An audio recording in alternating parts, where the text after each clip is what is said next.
Magandang araw mga bata! Ngayon tayo ay guguhit ng isang monkey. Simulan natin ang pagguhit ng mukha ng monkey.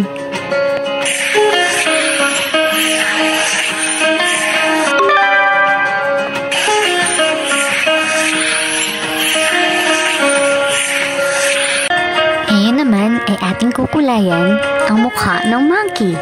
Simulan na natin ang pagkukulay.